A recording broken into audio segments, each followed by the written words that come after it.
কি করছো গো? হ্যাঁ, দেখতে পাচ্ছ না? বাবা চানাচুর বানাচ্ছ? হ্যাঁ। আর দোকানে আর কিনতে হবে না নাকি? নিজেই বানাচ্ছ? দোকানেরটা কেউ খায় নাকি? ওই নোংরা জলে ভিজায়, পোকা মাকড়। উম, বাহ, বাড়িতেই বানিয়ে খেলে না আর দোকানেরটা ভালো লাগবে না, জানো তো? দোকানের থেকেও ভালো।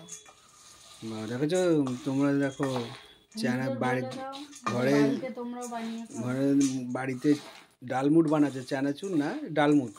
বাদাম দিয়ে ডালমুট বানালাম বাড়িতে। আবার মশলা ফসলা দিচ্ছে, মিক্সিং চাট করছে। মশলা, বিট লবণ, গোলমরিচ গুঁড়ো দিয়ে আর একটা ভাজা মশলা আছে, সব কিছু দিয়ে মাখিয়ে বয়মে রেখে দেবো।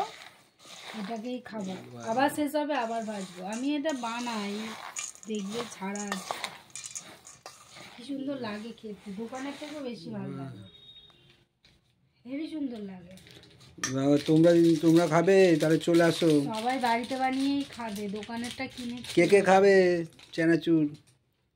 আমাদের বাড়ি চলে আসো। দেখো, সত্যি দেখে সুন্দর লাগছে, খুব সুন্দর লাগছে, পুরো মনে হচ্ছে দোকানের চানাচুরের পুরো সেম লাগছে একদম। কে দেখো নাও, তুমি খাও প্রথম, তুমি খেয়ে খেয়ে দেখো, দেখো। সবাইকে বলো, খেয়ে দেখো, সবাইকে আমি তো বলবে। ভালো বলবোই। দাও, দেখি, আমিও নিচ্ছি, তুমিও খাও, একটু খাও। দারুণ হয়েছে, দারুণ লাগছে, পুরো সেম। মচমচ হয়েছে, কিন্তু বাদামটা আর একটু শক্ত হলে, মানে ঠান্ডা হলে শক্ত হবে। এই ভেজে নিয়ে এলাম না, গরম। পুরো গরম, হাতে পুরো তো গরম একদম। দারুণ হয়েছে। এটা একটু ঠান্ডা হবে। পুরো মনে হচ্ছে সেই দোকানের, পুরো কত বানিয়েছো, তো অনেক দিন যাবে গো, এক গামলা। অনেক দিন যাবে।